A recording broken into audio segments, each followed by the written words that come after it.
Hello, has-beens and never-wases. This is Hotel Guy 912, here with a new attraction to entertain those not satisfied with my prior two entrees, is my more thorough breakdown of Hazbin Hotel, front to back, as I've beholden to do now as of late.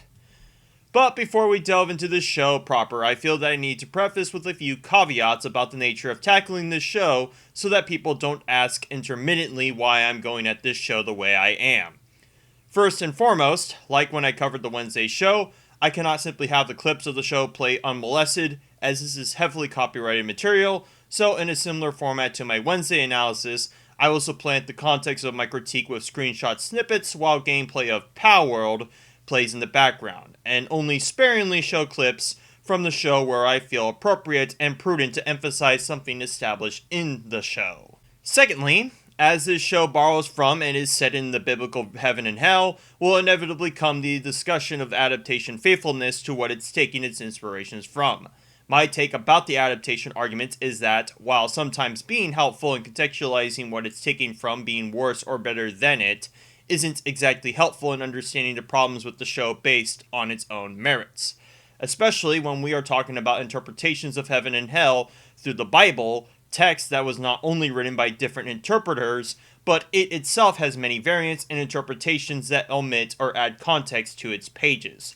I'd rather not get bogged down on that as a rubric of critique for this show, and rather use its own ammunition against itself when and if it actively contradicts something it established in its own show, as I did with the Wednesday show, as I rarely, if ever, brought up external material as a counter against its qualities.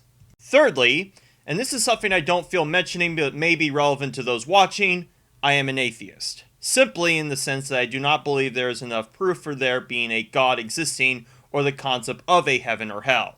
That facet may color how I take umbrage with certain things this show established, like the concept of creation theory in its opening monologue, but know that I have no ill will or bias against the Christian notion of morality presented in this show, more so than the inconsistencies in how it deliberates that morality through some of its characters, which is also why I loathe the heavy-handedness of this show depicting heaven as either flagrantly incompetent or misguidedly evil when that comes as a cross to what the central premise of this show belies upon. Fourth and last, I will be staying away from any meta discussions about the show in my breakdowns.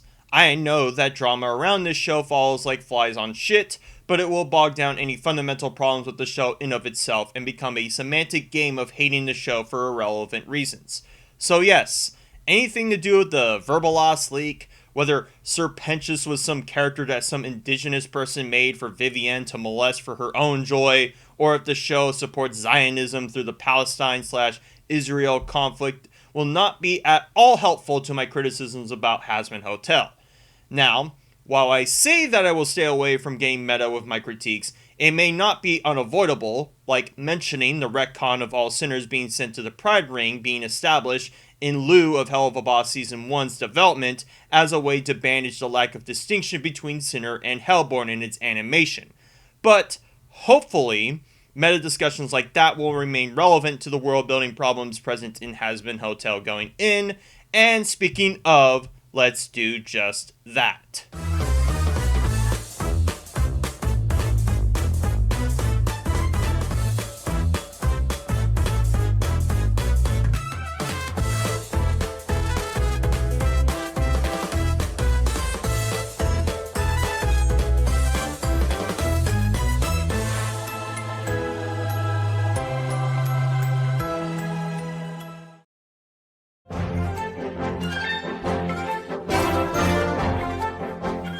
We start Hazbin Hotel with a opening monologue, loosely following the creation of heaven and Adam and Lilith as opposed to Adam and Eve from the Bible. And is it me, or does the opening of this show sort of remind me of a certain pony-themed show that came out in 2014? Anyhow, the inciting incident that kicked off the conflict, if you will, between heaven and what will become hell is that Lucifer had ideas of grandeur that the beings of heaven felt were too dangerous to be entertained. We'll leave that note for later. Anyhow, we gotta address the first human settlers that the angels created, as opposed to just God himself in this story. The first and notable problem with this monologue that came to my attention is that, in spite of the angels having created Adam and Lilith with the express purpose of there being a perfect equality, that Adam wanted control over Lilith without any outside influence to motivate that decision. This is usually the problem with creationist theory, is that any inherent flaw in a design of something must be done so arbitrarily as, if I were to make a clock that only counted 1 second every other second, what would be the reason for me doing such a thing? Even applying creation theory to our modern day inventions, no human intentionally makes something flawed, and even if they do, there is at least a cynical justification for it. Why and how could Adam have feelings of contempt and authority unless the angels designed him that way? And why would they knowingly designed him that way if their intentions are to set up a perfect equality? And this is important for what will be the inevitable creation of hell, as, through this fierce independence, as the show calls it, Lucifer sees Lilith as an opportunity to make his dreams come true through giving Eve, Adam's second wife, the forbidden fruit of knowledge. Okay, second problem. If Lilith is already fiercely independent, as the show states, and that presumably the angels designed her this way, what would giving Eve the forbidden fruit of knowledge change exactly? Because the premise behind giving the fruit of knowledge is an extension of the ability to have free will, something Lilith wouldn't have by this part of the monologue if we applied creation theory to its fullest extent. Unless for some reason the angels acquiesce to Adam having a more submissive woman, which further calls into question their intentions for there being a perfect equality in this earth. Would this make any sense to do? Now, of course, all this monologue is being told to us through Charlie, the daughter of Lilith and Lucifer, and for all we know, she was told this is how the events unfolded by them, who would do a lot to paint their side as righteous and the angels in heaven in the wrong. But unfortunately, this description about Adam and the angels will ring more true the farther we get into this show. Because Eve was given the forbidden fruit, evil was able to creep its way into earth, and thus hell was created. Because of this deceit by Lucifer and by Lilith, the angels exiled them into their own very creation, all the while stunting Lucifer's means of which to see the virtues of humanity, making him crestfallen. However, Lilith seemed to greatly benefit from this punishment, using her voice to grow the masses of hell. And because of this influx of hell's influence spreading, heaven made the executive choice to begin yearly purgings to keep hell's power in check. Now, that was a lot of exposition to take in, which this show desperately needs considering what it uses its time on, so now I can tackle a bit of the nitty-gritty surrounding it. So one immediate problem that will not ever get brought up is, if Lilith was the source of hell's burgeoning power, wouldn't it make more sense for heaven to permanently eradicate Lilith if their main concern was of hell domineering over heaven? You know, can't kill a weed if you don't cut it by the root. Also, if Lilith was exiled to hell as a mortal being, how exactly did she gain these kinds of powers in the first place? Am I to believe that heaven accidentally gave her that as a consequence of exiling her to begin with? Because that doesn't seem totally contrived at all, now does it? As for the purgings, there will be a problem with their explicit application of them going in, but currently the issue with them that I notice is that if hell's purpose isn't to damn sinners into a state of perpetual torment, then what is its purpose? Because to me, it seems hell isn't so much hell as a diet purgatory, or mayhaps a test to see if the sinners would continue to perpetuate their vices even after death on earth, and then give them the final punishment. But that's also assuming the angels actually have a metric for who deserves to go to heaven or not. And boy, we will get to that, won't we? After the monologue, we are thusly introduced to Charlie, and by extension the rest of the staff at the Hazbin Hotel, who is currently the torchbearer of Lucifer's dream to see the good in humanity through the sinners. Although, confusingly, the monologue and Charlie's first line out of monologue describe it as Lilith's dream, when it seems Lilith is perfectly content to let the sinners run rampant in her domain. I should also mention that we will never see Lilith in person until the very tip end of the show, which makes it all the more perplexing that the show frames this motivation as hereditary to her, when sprinkled out in this show it's very likely that Lilith doesn't want what Charlie is having. But we can get to writing the show for the writers later on. To supplant this absence of Lilith, Charlie and Vaggie talk about what's on Charlie's mind currently, which inevitably brings up Wolf, to which Charlie states that she hasn't seen her in the last 7 years. Keep this data note considering a certain other character has also been noticeably absent for that same amount of time. Will get lampshaded as the episodes go by, but anyhow, the two go downstairs to see what Alistair, the resident overlord who for possibly ulterior reasons has come to help their enterprise, has in store for them. I should also mention that if you hadn't seen the pilot in the lead up to watching the show prior, a lot of this information I'm giving you is going to give you tonal whiplash. Yeah, get used to that, as the show's breakneck pace does not do it a service to follow along with the events unfolding. But the current continuity is that episode 1 of this show takes place roughly 5 days after the pilot, so presumably Alistair and the gang he cropped up have done a bit of tidying up around the place. Although, tidying up is putting it mildly, as Alistair's ad regarding Hazbin is completely tongue-in-cheek, while having all the subtlety of acid on your face about our main protagonist's conceits as a character. More on that conceit as we go on. Anyhow, Vaggie is a bit upset about Alistair's plug for Hazbin Hotel, while Charlie tries to play nice with her criticisms of it, setting up the dynamic of these two as the sword and shield of the hotel respectively. Apparently, the only reason Alistair took the piss on their advertisement was the medium of which they wanted to showcase it, as he has a hatred for TV and digital hardware, as it will be expressed through his rivalry with Vox, another overlord in episode 2. While this may come off as incredibly petty for an overlord who used to be top dog in hell, there once again may be a ulterior motive behind what he's doing, but at the same time, I can't excuse a character acting out of character as, they actually have another scheme in motion, every single time, or else you get shit like Disney's Star Wars interpretation of Admiral Thrawn. Through this exchange, Angel Dust, the porn star currently using this hotel as a means of escape from his demons, suggests using his more sultry ways as a selling point of the hotel, to which Vaggie shuts down. This will become tonally dissonant, like a lot of things in this show, with how I'm supposed to feel about a character acting a certain way, but throughout, Angel Dust plays extremely coy with his verbiage to the point of sexual assault with certain characters, yet simultaneously is presented as a tortured soul of those very things he's doing right now. I get this will be better presented as a smoke screen, but I'm not sure if presenting a victim of circumstance inflicting the very things he was a victim of is exactly the message you want to present to me.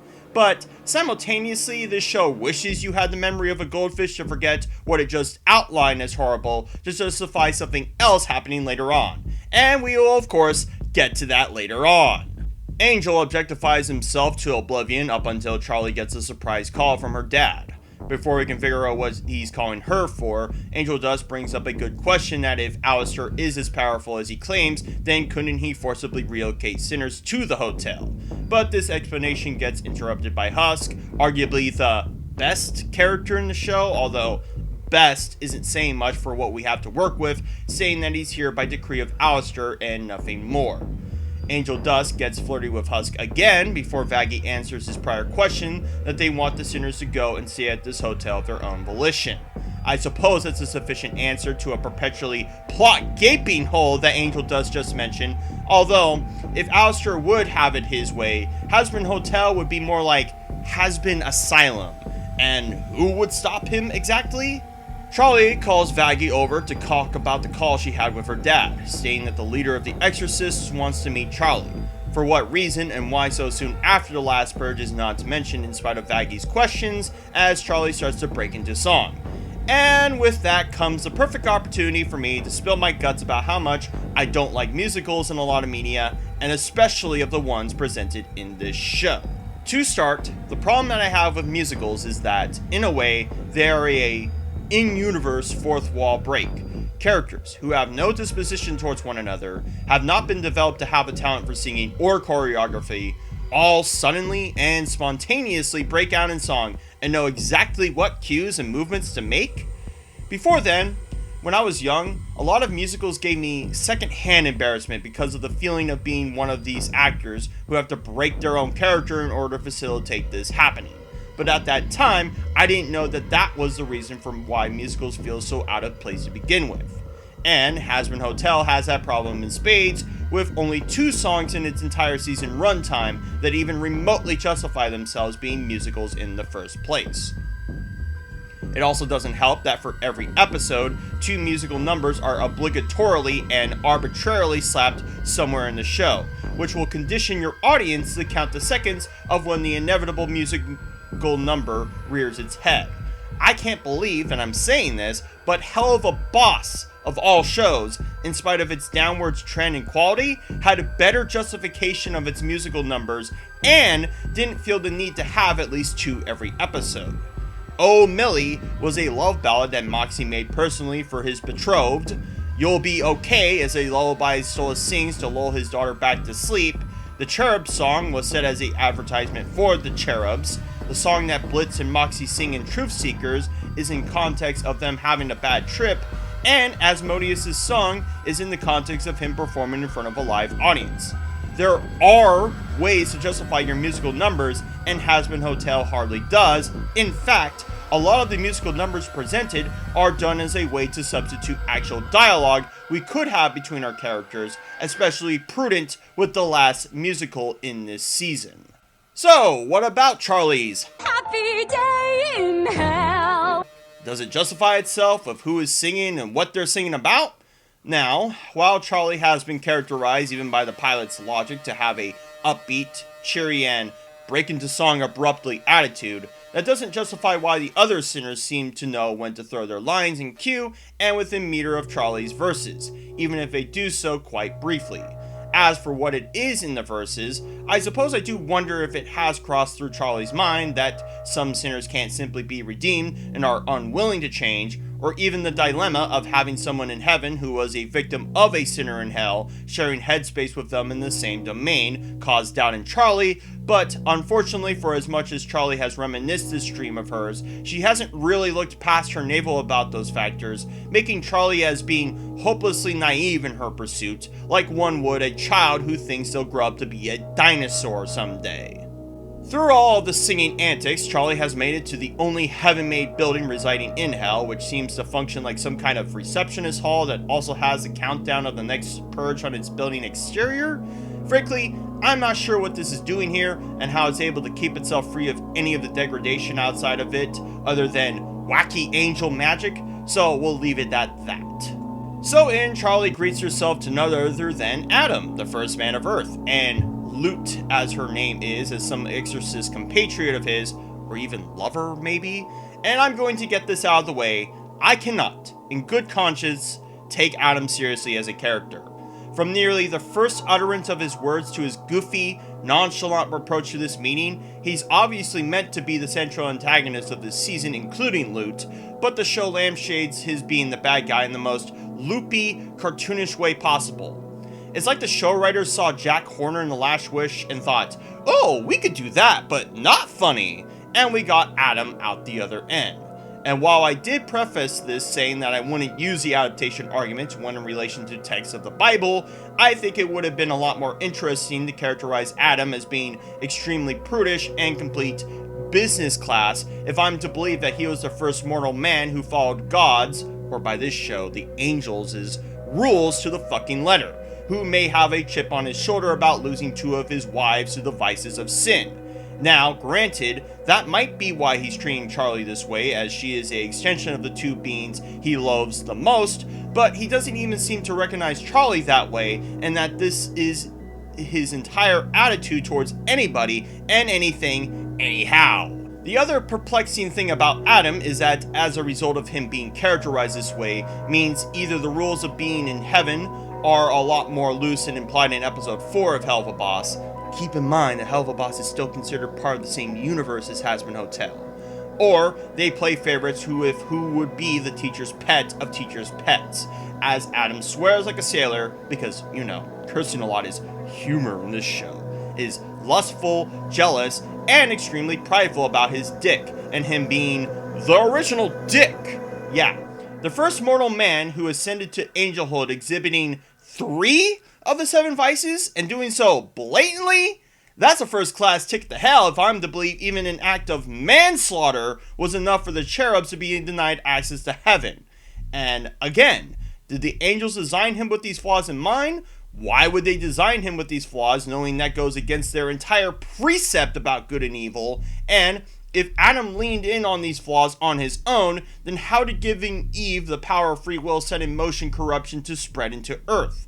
A lot of questions I'm sure we could answer if Adam wasn't a fucking clown throughout this whole meeting, but he's chewing the scenery like the writers are chewing the script when they got nothing clever to write down to satiate my concerns. Meanwhile, at the hotel, Vaggie gathers the team together to pitch a commercial that more accurately displays the merits of their business than what Alistair's ad did, which goes about as well as you expect, with Husk literally reading off the teleprompter and Angel trying to get into Husk's pants every opportunity he can. Intermittently, we cut back to the meeting hall where Adam goes on some anecdote about the various vices he valiantly voices vociferously to Charlie, damn. I just wanted a clever alliteration to break this worthless dialogue we're having in the show. I mean, I will say it's a clever visual gag that Adam is eating spare ribs in front of Charlie that I didn't notice upon first viewing. That's about the most positive thing I can say about this dialogue. I guess through this, Charlie just realizes that she's speaking to Adam, and I suppose that's why her dad called to say she would go to the meeting so that he wouldn't have to deal with the dick master, as Adam puts it. That observation went past me on first viewing, but looking at it now, is that also to illustrate the daddy issues that Alistair so abruptly mentioned about Charlie? Because I find it rich how this show makes light of the concept of their central protagonist having daddy issues when almost every single main character in Helvaboss has daddy issues. Really says something about the main creator behind these shows that that's all they can write. Makes you wonder. Back at the home motel, we get the first joke that is actually quite funny, in which Vaggie needs Nifty to help with the commercial she's making, but every time she puts the camera on Nifty, she goes completely blank-faced in response, having no recollection of her just doing that. This, of course, also accentuates the frustrations Vaggie has with getting any decent material to make their commercial, chiming in Alistair, who plays coy of her failings to get her commercial off the ground before trying to strike a deal, something Vaggie established in the pilot to be a very bad thing to do with the likes of Alistair. As for what the deal entails, Alistair states that he'll help make a proper commercial with Vaggie if she does away with any technology regarding television, to which she reluctantly obliges. Now, establishing that Alistair could have made a commercial at any point and only choosing to do so when he has someone under his clutches, even if minute, leads me to believe that he was trying in some way to orchestrate some deal between the staff at Hazbin Hotel. Although I say this thinking there is some dubious intent behind him making this deal with Vaggie, when inevitably it's just him having beef with another overlord, as he doesn't attempt making a deal with Angel Dust or even Sir Pentious once he enters the picture in episode 2. I also don't understand why Alistair couldn't have attempted making this deal with Vaggie the moment he displayed his disgust about TV sooner, unless he needed Vaggie in a desperate predicament while playing into her feelings for Charlie. It just feels dragged out. Back to the other dragged out scene, Charlie expresses concern with Adam about the overpopulation in hell, a concern she expressed in the pilot. Now, this was a criticism with the pilot that is now compounded with the criticism of this show, but how does hell become overpopulated in a realm like it? It's not like Earth where there is limited space, limited resources, and the like. Hell can be shrunken and expanded in whatever leisure Lucifer or Lilith see fit, can it not? Not to mention, this concern about overpopulation will come at a cross with what a certain other character in episode 3 will state, as well as Charlie's main concern of wanting a chance of redemption, and not so much about how many hellborn inhabit it. But we'll burn that bridge when we cross it. Of course, Adam doesn't give a shit about the overpopulation and sees what he's doing as the solution to that, and whatever chance we could have for him to justify his behavior, he just plays it off like a clown. And I'm not shitting you. The dialogue that Lute and Charlie have between each other, despite literally being a few lines, is more meaningful of an examination of how the angels see the sinners as, and how they justify purging them for good. What's more, is that Lute gives this line to Charlie about her status in hell. The only reason you're still here is because Daddy gave you and your hellborn kind a pardon from an exorcist blade. How does that feel? So, now I have more questions. What do the hellborn do exactly in hell if they are spared the threat of extermination? They certainly aren't punishing the sinners as they are typically depicted to do, and if anything, they're the ones who are enabling the behavior of sinners to act the way that they do. And furthermore, am I to believe that when the yearning for a purging happens, that the exorcists know and can differentiate between who's sinner and hellborn? I mean, not like the fucking show could differentiate it for us, as during the development of episodes for Hell of a Boss Season 1, it was retconned that all sinners are sent to the Pride Ring, where the majority of Hazbin Hotel's setting takes place, and cannot travel to any of the other rings of hell. I can only assume this was done to make it easier for the writers for the exorcists to kill seemingly indiscriminately during the purging hour. But at the same time, that means that there will still be hellborn amongst the myths that exorcists either care or don't know are killing. Secondly, while it may make sense for the angels to give a pardon to Lucifer as they want to keep his hopes down, why would they ever agree to make a pardon on purging the likes of Charlie or Lilith? And if I'm to believe that Lilith would be considered hellborn by the angels' logic, and she already having been described as enriching hell's domain further, this comes as a completely illogical choice for heaven to make. Now, is this a logical choice deliberate, an example of poor writing and world building, or a unwillingness to characterize heaven in any other way but Reddit atheist bad? I'm going to say this a lot for some of the writing choices in this show, and any of these options are equally retarded. Well, as I alluded to earlier, this show needs its second musical on cue, which of course breaks the immersion that I already stated, as it starts with Charlie again breaking into song before Lute and Adam butt in with "Hell is forever." So, did Adam and Lute expect to break into song whether or not Charlie would at the end of their meeting? And how does Lute know the lines or the cues to break into song along with Adam, since he's the one who opened with it? As for the musical being a substitute for dialogue, the only ones of note is this one that Adam says, as well as his stating that he and the exorcists, are expediting the purges to every 6 months, simply because they're getting bored waiting. Yeah, really fleshed out character there, writers. Might as well carve evil on his forehead for all the subtlety of this writing. But, emphasizing on what he said about expediting the purges, if it's such a necessity for heaven to do this, and increase the regularity of them, why not cut the middleman and exterminate them all right now? What exactly is stopping them doing it, unless I'm supposed to believe that heaven is just so evil that they want to stagger out the suffering? But, alas, we don't know yet at this point of the story, and the arbitrary length is just a means to put some amount of stakes in the story, as though there wasn't already. Charlie returns to the hotel rejected, with Vaggie embracing her, the former dodging the question about her meeting with the angels, while the latter is excited about showing her the fruits of the staff's labor. I will say it is an interesting juxtaposition of these two characters' moods when Charlie initially left, but as I said, it's merely interesting. Anyhow, Charlie is grateful that they made a new commercial for the hotel and is sat around waiting to hear it, at least until their ad gets cut off by a sudden news announcement detailing the very thing that was told to Charlie by Adam a few minutes ago. I suppose as a way to make things awkward with Charlie as to why she didn't tell them sooner, like literally seconds sooner, and for one of the most whiplashiest pacing cuts that I've seen in a long while. So, get this. Right after that news announcement plays, we get a hard cut of some angelic ship scanning a dead exorcist, raising the concerns of Lute as this is the first time that Hell has managed to kill one of their own, with Adam reassuring her that their next purge will make it so that this won't happen again. I was so confused by what was happening with how quickly these two scenes jammed between one another that it was hard for me to process what was happening. And keep in mind, the pilot for Hazbin Hotel was 45 minutes long, and that had some pacing issues too, but nowhere near on the scale of this barely 22-minute affair of an 8-episode season. Maybe I'd be more fine with these shorter episodes if we didn't spend them having a whimsical musical number that does nothing to advance the plot, and a season that was more than the sum of its parts. But it will become extremely evident how scrapped for time a lot of the characters are in the establishing themselves part, which is funny. The Wednesday Netflix show felt too long doing nothing at all with the time it has with its characters, yet this show has the opposite problem of not having enough time to do nothing at all with its characters. Anyhow, Lute expresses the very thing I wonder about regarding the purges, yet the only thing Adam says to counter that is, we don't want them catching on, which, fair, maybe the expediting of these purges would have one to believe that heaven is on the back foot and losing their power struggle against hell, but that would be all the more reason to at least entertain the idea of redeeming the sinners, as doing so would inevitably shift the scales of powers in heaven's favor.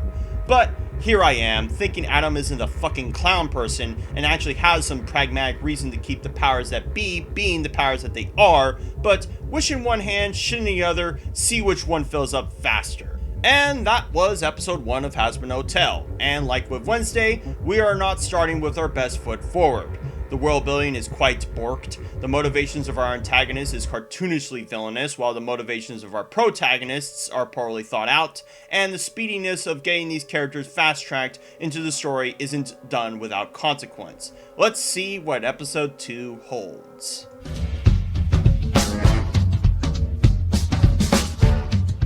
So, we start episode 2 already establishing what was revealed in episode 1, mainly as a way to show Charlie's anxiety about having even less time than expected to make her social experiment work. While Vaggie tries to reassure her, Angel Dust isn't exactly optimistic with how the rest of Hell has reacted to this revelation, all the while getting blown up in text from Valentino, who we'll get to know a lot more of in episode 4. Because of this desperation, Vaggie surmises that this is the perfect opportunity to recruit sinners using the hotel as a sort of safe haven, but before that plan can go in motion, Sir Pentious introduces himself in a similar veneer towards the end of the pilot. In fact, it's such a similar circumstance, what with him blowing up a wall, which humorously does become a running gag in this show, and being subsequently defeated handedly by Alistair, that it makes me wonder why the show even bothered to make the pilot canon, especially when they've recasted the voices for the characters while giving them a slight overhaul in their costumes. As for Pentious himself, while he is on here on behalf of vengeance against Alistair, he's also here on behalf of the V's, which summarily is the trio comprised of Vox, Velvet, and Valentino. All three of which will have an episode partially dedicated to them, with Vox being first to bat in episode 2. Keep what Pentious says about them in notes, as it will be ignored up until it's made relevant again. Awkwardly, before we can get a conclusion to the fight between Sir Pentious and the hotel, we have to understand the dynamic that the V's share with one another, as it's implied, not exactly well either, that the V's lean on one another to keep themselves relevant. Vox's way of earning his keep with the V's is that he's the main proprietor of all things technology-wise, whether that be cameras, television, or wiring in general. Initially, Vox seems to be the most level-headed of the group, as he has to calm down a situation Valentino is having in Velvet's department, likely to do with the late absence of Angel Dust in his stead. This is also vindicated when he gives a glad-handed response to how he plans on dealing with the moving up of the exterminations.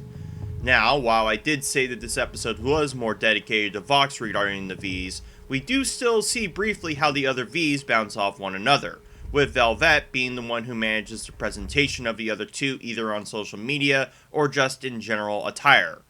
Of course, this will get further lampshaded with the musical involving episode 3, but alas, because this is an 8-episode season with a runtime as short as most Nickelodeon cartoons, we have to really fast-track these characters in. And I might as well pull the wool under your eyes about them, as past episode 4, these characters will not be a fundamental heel to Hazbin Hotel or even the residents in Hazbin Hotel, as they likely will be saved as main antagonists for whatever season 2 comes around. How so? Well, I don't want to pull every fiber of wool out of your eyes just yet. Vox confronts Valentino on what's got him so pissy, and predictably enough, it's about Angel Dust and having walked out on him, in spite of what arrangement they made between one another. As for what Valentino serves the efforts of the V's, it seems he either services the pornographic side of the industry, or more likely provides the labor needed for Vox and Velvet's interests in how top-heavy they would be without it. Through Val's rantings, he informs Vox that Angel is staying with Lucifer's daughter, and plans on getting Angel back by his own means, something Vox disapproves of greatly, stating that optically it would look bad for Val to go after a two-dime whore, as Vox puts it. After calming Valentino's mood, the dynamic changes as Val also lets Vox know that Alistair has returned and presumably has made a deal with Lucifer's daughter, shifting the anger and lack of resolve towards Vox instead. And then, and only then, do we awkwardly cut back to Alistair playing with his food with Sir Pentious by way of Valentino, playing one of Vox's surveyor drones, catching witness to this one-sided conflict. Now, several problems with what has been established between Vox and Valentino leading up to this. First off, if Serpentius went to the hotel on behalf of the V's, then why was Valentino planning on going there as well? And did Vox nor Velvet knew that Serpentius was doing this on their behalf? I mean, chances are Serpentius did this of his own volition, yet also makes it a point to state that he wants to prove himself to the V's. Secondly, if Vox's entire gimmick is that he's got a watchful eye on everything going on in hell, then how did Valentino know that Alistair was at the hotel before him? Especially when there was a drone of his spying on the hotel from a bird's eye view. I'm going to assume with him being a TV for a head, that he would also have the same available information that all of his other drones can give to him, as he has also made it a point prior that he can hypnotize his customers with said drones through the brow of his eye, so this being a surprise to Vox is befuddling. Serpentius is defeated, but not before he can pull a quick one on Alistair by ripping a piece of his clothing, which segues to Alistair leaving the hotel to get his suit tailored. Of course, that was a extremely contrived way for him to inevitably have his musical duet with Vox, as is customary for the show to have at least two sprinkled in, so in chimes, "Stayed gone," which, like with the songs thus far, is in jammed quite awkwardly. This is vindicated that in spite of the rivalry that Vox and Alistair share, they also seem to rhyme along with each other and sing in meter too. As for said rivalry, episode 2 is literally the only episode where it gets lampshaded this hard, unless you consider a truncated version of it in episode 8 as the exception.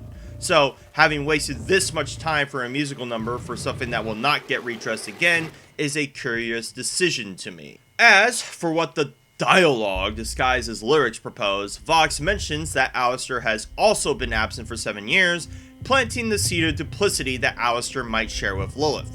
But if planting seeds in Chaz/Chop has taught me that you can't simply expect that seed to bear fruit without knowing how to grow it, and this show believes that you can with that alone, likely saving it for a season 2 reveal. A bit ironic considering that with the pacing of the show it feels like 3 seasons worth of reveals will be laid and played, and yet somehow the writers still can afford to not blow their entire load in this season alone. This was a similar problem regarding the Wednesday show, where a character had plans to involve themselves in something under fear of their dirty secrets being revealed. A plot point that did not get carried into season 1, expecting the audience to care or know about the ramifications of such deal once season 2 rolls around, if season 2 ever sees the light of day. Anyhow, Alistair chimes in on his radio because of Vox's dare and implies what I already mentioned, that without Velvet or Valentino, Vox would be helpless, and likely Velvet and Valentino as well for the other two. Also of note visually is that Alistair gets Vox so worked up that he blue screens and causes an entire EMP malfunction in the Ring of Pride, getting me really curious just how much power Vox has over the city, yet somehow has evaded extermination for as long as he has. In fact, a lot of the bigger players in Hell seem to just casually avoid these purges and almost treat them as a formality at this venture, which again comes as a cross against the insistence that Heaven uses these purges to corral Hell's power. It'd be like if Pest Control advertised itself on dealing with major bug infestations in houses, but only comes in to kill random lowly bugs that they are within earshot of. It feels incredibly inefficient of the Angels to bother, yet we're also supposed to believe that this expediting will change anything and be a major threat for Hell's denizens. Anyhow, after that duet, Vox has a meeting with the V's to discuss the matter of Alistair, as he fears that Alistair may wind up striking a deal between him and Charlie, although this concern has less to do with what Alistair's real motives are, and more to do with threatening the V's power struggle over the Pride Ring. You know, thinking about it, I don't see why the V's couldn't handle this matter diplomatically, as I'm sure Charlie is also not keen on striking any deals with Alistair, but maybe it's because Angel Dust is there and any association with Valentino is bad news for the hotel. The plan that the V's strike is to get someone on the inside who can plant some spy equipment to keep tabs on the hotel from the inside. Someone who has no ties to us. Now, first off, how has Vox not already got spy equipment inside of the hotel if I'm to believe that Alistair has been gone for the last 7 years and that said equipment is so good that he can have it near the hotel without Alistair noticing, unless when Alistair made that deal with Vaggie that he fished for any technology inside of it like a bloodhound prior to this plan in motion, because that doesn't square away Vox not knowing Alistair had returned and made some arrangement with Charlie prior to him making the hotel his own. Secondly, the candidate for this chicanery is Sir Pentious, if it wasn't already obvious. In fact, it's a bit too obvious of a choice considering Pentious just outright stated that he was attacking the hotel on behalf of them. So, inexorably, he does have ties with the V's by what Charlie, Vaggie, and Angel Dust witness, so chances are they'll know he's up to no good. Back at Hotel Hell on a budget, the plan that Vaggie and Charlie got up to before that exposition Sunday got slapped on our laps goes nowhere. Why exactly? Sin and spin for all this show answers. Anyhow, Sir Pentious comes knocking with interest to redeem himself, while Charlie takes this invitation gladly, because like I said, child. Angel and Vaggie are quite reticent to inviting him in. Not because of his reasons for attacking the hotel, but simply that he attacked the hotel, because I guess we got caught up in how pathetic Sir Pentious has been characterized as, that something like that goes amiss. I should also mention that I also can't take Sir Pentious seriously as a character, as he's made the proverbial butt of everyone else's jokes, especially to the detriment of what this show finds appalling. He hardly ever gets a chance to be remotely competent, endearing, complex, or likewise, feeling like a seventh wheel in this six-wheel abomination of a cast. The only thing of substance is that while Charlie got excited to show Pentious all around, she undercut Angel's importance of being the first guest at their hotel, as Charlie feels Pentious is more sincere than he. Meanwhile, Charlie reintroduces Pentious to Alistair yet again, which ensues Charlie to do some learning exercises, starting with the need to apologize. This is foreshadowing for what will become the obligatory second musical number in this show, but let's hold that until it happens. On top of that exercise is show and tell with the staff about themselves. Angel Dust not playing along, whereas Sir Pentious does as best as he can to participate. Compounding this is a skit where Angel pretends to be a drug dealer selling drugs to Sir Pentious, who's playing as a little kid. There's a line that Angel says I'm going to use whenever the plot of this show literally nosedives, a bit ironic since he's saying this in regards to deliberately bad writing the writers wrote in-universe of Charlie having wrote them. Who wrote this? While this whole sequence does drag on, I think this is meant to exacerbate how Angel Dust is getting short bust in favor of Sir Pentious, and how Sir Pentious is giving his all into the role to ferment trust in Charlie and Vaggie. It is also interesting how, in contrast to when Husk was reading his lines right from the script, that Angel is now doing the very same, when before he memorized his lines even if he did so in a slutty manner. Frustrated, Angel storms up into his room while reading through Valentino's frankly bipolar messages towards him. It seems Angel is having second thoughts about staying at the hotel because he's reading these messages until what seems like a visage of Valentino chimes in. Or perhaps Angel Dust's own conscience telling him he can't change.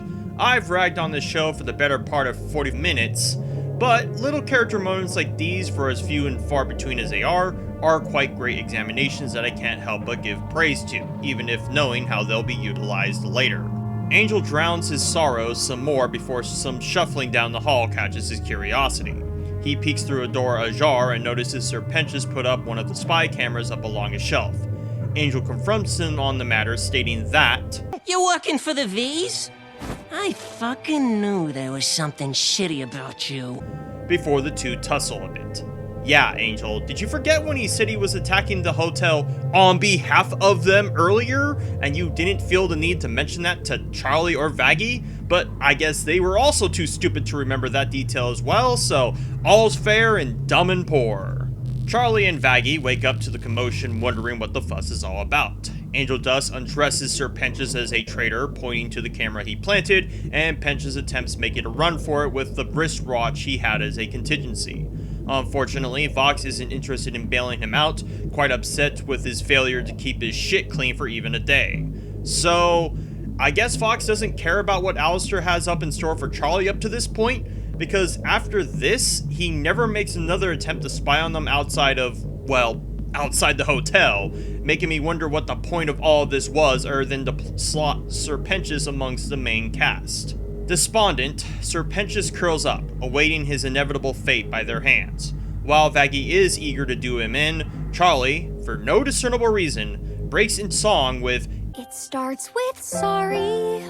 despite knowing Pentius has attacked their hotel and lied to them before.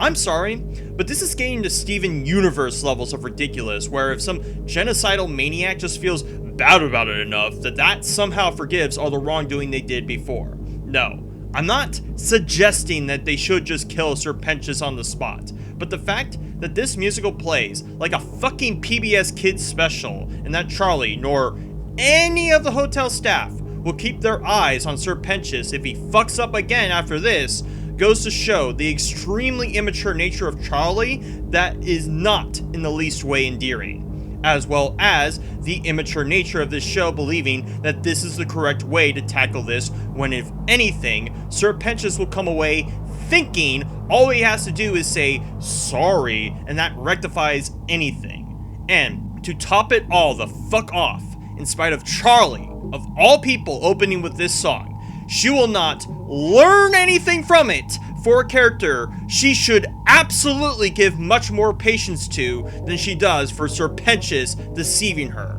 Yeah, have to agree with Nifty on this one, even if meta-contextual, I hate this fucking song. And that was episode 2, and the end of part 1, as, like with the Wednesday show, I am going to split the series into 4 separate parts, mainly for copyright reasons, as I'm unsure of how strict Amazon will be about the clips I've shown thus far. And like with the Wednesday show, although I've yet to get around to it thus yet, once all the parts are available on YouTube, I will release a all-in-one version with the relevant citations mentioned and any of the redundant ones shorn out.